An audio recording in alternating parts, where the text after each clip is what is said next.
સ્વાગત છે આપનું અમારો વિશેષ કાર્યક્રમ નેતા બોલે છે અને ત્યારે અમે પાટણમાં જે પાટણ લોકસભાના સીટો માટે જે ઉમેદવારો નક્કી થયા કોંગ્રેસ અને બીજેપી બંને માટે આ માથાનો દુખાવો હતો. છેલ્લે કોંગ્રેસે પણ જગદીશ ઠાકોર ઉપર પસંદગી ઢોળી અને બીજેપીએ જે ભરતસિંહજી તેના ઉપર પણ. આપણી સાથે અત્યારે જગદીશભાઈ છે.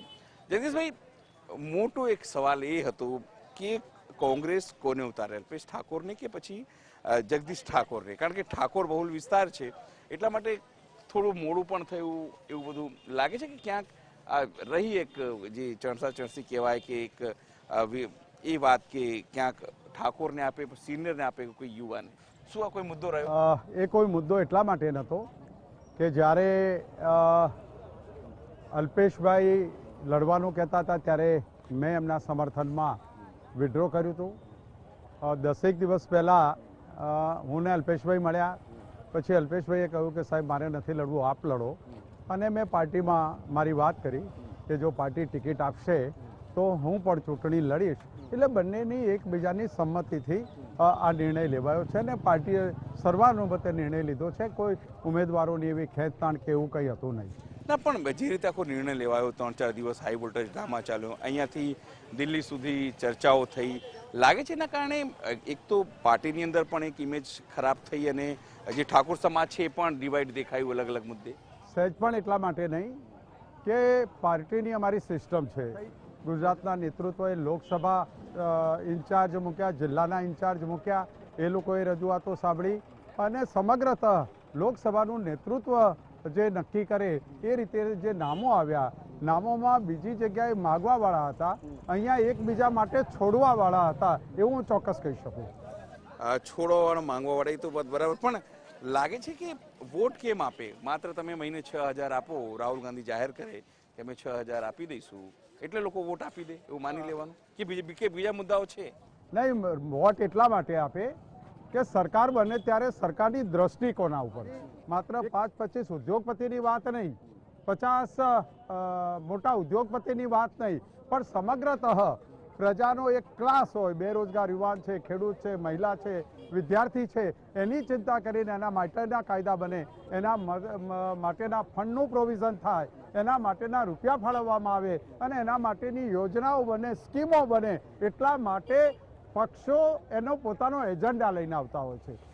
પાટણની વાત કરીએ તો આ ક્યારેક કોઈ પર્ટિક્યુલર પક્ષની સીટ નથી રહી, ક્યારેક બીજેપી, ક્યારેક કોંગ્રેસ. જે ભરતસિંહજી પહેલા જ એમના ફાધર 35 વર્ષ સુધી કોંગ્રેસમાં રહ્યા, હવે એ બીજેપીમાં છે. આ વખતે શું લોકોએ શું મન બનાવ્યું છે? ઠાકોર, બે ઠાકોર છે તો શું એ જગદીશ ઠાકોરની પસંદગી કરશે? અને તમે એવું ક્યાંય જોયું કે આજે અછતની જાહેરાત થાય અને મહિના પછી એનો અમલ થાય? અમારા ગેનીબેન બેઠા છે ધારાસભ્ય, એમના મત વિસ્તારમાં મગફળી પાકી નથી અને કરોડો રૂપિયાની મગફળી એમના તાલુકાના 7 બારના ઉતારાના નામે માર્કેટમાં વેચાય છે. એટલે કેટલો ગણ્યો ગાંઠો ભારતીય જનતા પાર્ટીનો વર્ગ એ અછત વખતે પણ એ હડપ કરી જાય છે, એ અતિવૃષ્ટિ વખતે પણ એ રૂપિયા હડપ કરી જાય છે. જેને જરૂરિયાત છે અને મળતા નથી અને ભારતીય જનતા પાર્ટીએ રૂપિયા હડપ કરી જાય છે. આનો આક્રોશ બનાસકાંઠા પાટણની પ્રજાને ખબર છે અને એ આ વખતના લોકસભાના ઉમેદવારને પસંદ કરવામાં નિર્ણાયક ભૂમિકા ભજવશે. એટલે એવું કહી શકાય કે ભજીયાની જેમ કે આ ભજીયાની જેમ અહીંયા રાજનીતિ થઈ ગઈ છે, બધું મિક્સ હોય, ચાય હોય, તમામ વસ્તુ હોય. પણ સવાલ એ પણ છે કે તમે કીધું કે અતિવૃષ્ટિ થયું, આ તમામ વસ્તુઓ થઈ, પણ આરોપ એ પણ લાગે છે કે જ્યારે લોકોની જરૂર હતી ત્યારે તમારા ધારાસભ્ય બેંગ્લોર હતા, સારા સરસ મજાના ક્લબોમાં આરામ ફરમાવતા હતા, મજા કરતા હતા, એવો આરોપ લાગે છે. અને સ્વાભાવિક એક સમય દરમિયાન નહોતા, કારણ કે તમારી પાસેની માટે દલીલ હોઈ શકે છે. ખૂબ સરસ આપે વાત કરી.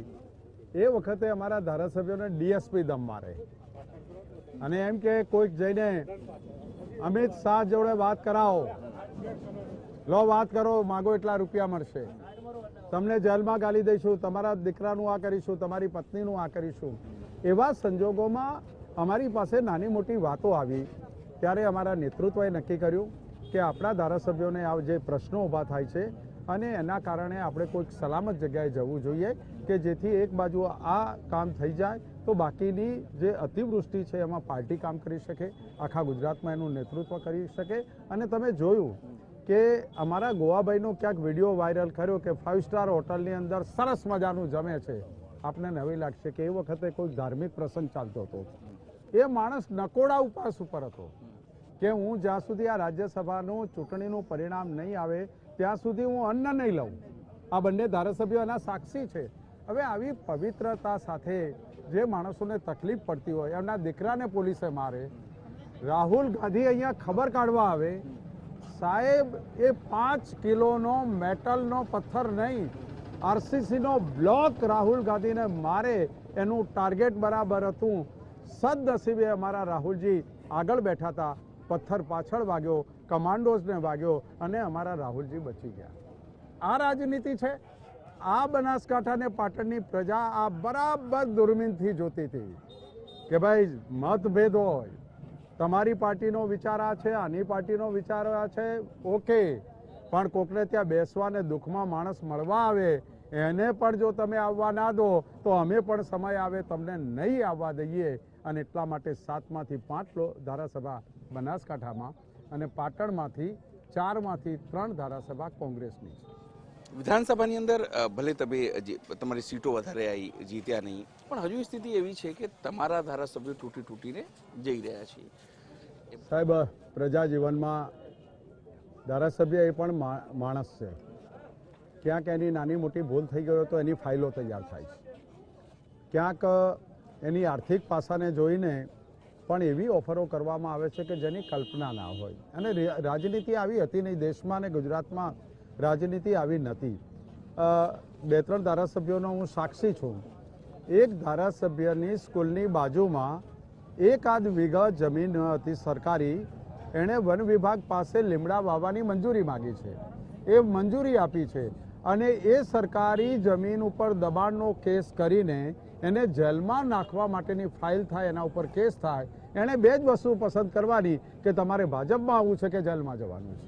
આવી પરિસ્થિતિ આવે છે ત્યારે સ્વાભાવિક છે કોઈ પણ ધારાસભ્ય હોય કે માણસ હોય તો એની જાત બચાવવા માટેના નાના મોટા પ્રયત્ન થતા હોય અને એના ભાગરૂપે આવું બનતું હોય. સ્થાનિક મુદ્દાઓ છે, લોકોને સિંચાઈનું પાણી નથી મળ્યું, જેમ તમે કીધું કે મગફળી થઈ નથી ને ખરીદાઈ ગઈ, કેનાલો છે એ વારંવાર તૂટી રહી છે, આ જ મુદ્દા રહેશે કે પછી એર સ્ટ્રાઇક, મંદિર કે હું બી ચોકીદાર છું, ચોકીદાર ચોર છે, આ મુદ્દા રહેશે? અમારી પાસે આ વખતે જવાબો માગવાનો મોટો અવસર છે. અમારી સરકાર હતી ત્યારે ગુજરાતને થપ્પડ, અમે કહીશું તમે બેઠા પછી ગુજરાતને કયું હસવાનું આપ્યું.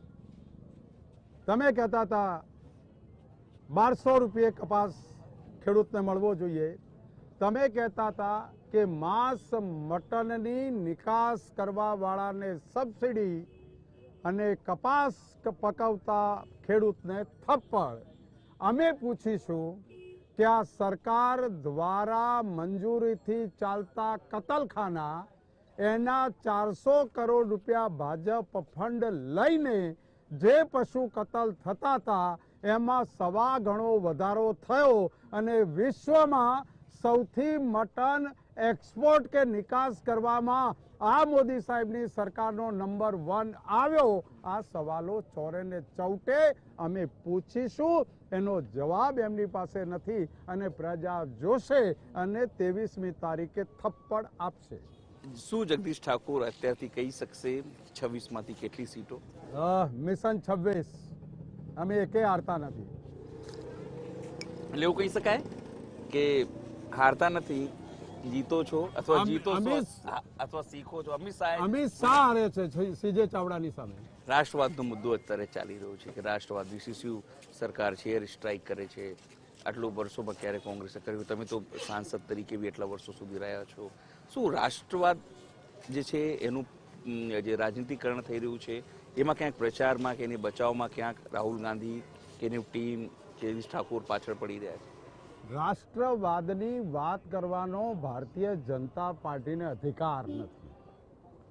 આ દેશનો ત્રિરંગો આઝાદ નતા થયા એ પહેલા કોંગ્રેસે બનાવ્યો 15મી ઓગસ્ટ 1947ના દિવસે લાલ કિલ્લા ઉપર ત્રિરંગો કોંગ્રેસના પ્રથમ વડાપ્રધાન પંડિત જવાહરલાલ નહેરુએ ફરકાવ્યો.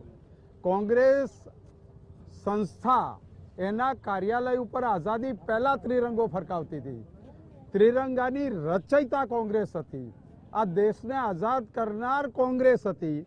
અને છેક હમણાં ભારતીય જનતા પાર્ટીનો જન્મ જે આરએસએસના સંગઠનમાંથી થયો છે એ આરએસએસનું વડું મથક નાગપુર કહી શકાય. એ નાગપુર ઉપર ત્રિરંગો ઝંડો ફરકાવાતો નહોતો. કોઈ કોર્ટમાં ગયું અને કોર્ટે એમને પૂછ્યું, હાઈકોર્ટે એમને આદેશ આપ્યો ત્યારે એમણે ત્રિરંગો ફરકાવ્યો. આ એમનો નકલી રાષ્ટ્રવાદ અને ત્રિરંગાના રચયિતા અમે છીએ. અમે પાકિસ્તાનના 2 ફાડિયા કરી નાખ્યા. ખાસ કરીને અમિત શાહ અહીંયાથી ઇલેક્શન લડી રહ્યા છે, સાથે વડાપ્રધાન આ વખતે ગુજરાતથી નથી લડ્યા, પણ રાહુલ ગાંધી છે તે વાયનાડ સુધી લડી રહ્યા છે. આરોપ લાગે છે કે એ ડરી ગયા છે. મારે અમિતભાઈનો જવાબ આપવો છે. અમિતભાઈ આજે રાજ્યસભામાં છે.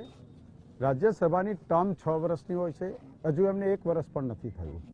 શા માટે એમને લોકસભા લડવી પડે? કારણ કે ગાંધીનગરની સીટ ઉપર આનંદીબેનનો દાવો હતો. આનંદીબેને એવું કહ્યું કે મને ટિકિટ ના આપો તો મારા પરિવારમાંથી મારા દીકરીબાને ટિકિટ આપો. એ આનંદીબેન અને અમિત શાહનો જે આંતરિક ઝઘડો હતો, એ જે જૂથવાદ ચાલે છે, એટલે અમિત શાહનું નક્કી છે કે મારો વારો આવ્યો છે તો મારી સામે પક્ષમાં જે હતા બધાનો વારો કાઢી નાખવો. એટલે અમિત શાહ ચૂંટણી લડી રહ્યા છે. સવાલ રહ્યો રાહુલ ગાંધી 2 જગ્યાએથી કેમ લડે છે? બંને બાજુ માંગ હતી. બંને બાજુ રાહુલ ગાંધી અમારા વિસ્તારમાંથી લડવા જોઈએ એ વાત હતી. અને બંને બાજુ વાતને સ્વીકારી અને અમારું નેતૃત્વએ નિર્ણય લીધો છે ને રાહુલજી ચૂંટણી દેશમાં સરકાર બને છે. સરકાર ડંકાની ચોટ ઉપર બને છે અને જે દિવસે પરિણામ આવશે એ દિવસે આ બેઠા છે એ દેશના વડાપ્રધાન રાહુલ ગાંધી બને છે અને ફટાકડા ગુલાલ ને પતાસા ઉડતા હશે. આ હતા જગદીશ ઠાકોર. એમણે સ્પષ્ટપણે વિશ્વાસ વ્યક્ત કર્યો છે કે માત્ર પાટણ નહીં, ગુજરાત નહીં, પણ સમગ્ર દેશમાં સરકાર બન્યું છે. અનેક મુદ્દે તેમણે ચર્ચા કરી, ખુલીને ચર્ચા કરી, પણ એટલી વાત જરૂરથી કહેશે કે વિશ્વાસથી તેઓ અત્યારે તો ભરપૂર છે. આ તો અમારી વિશેષ રજૂઆત. વધુ સમાચાર માટે જોતા રહો TV9 ગુજરાતી.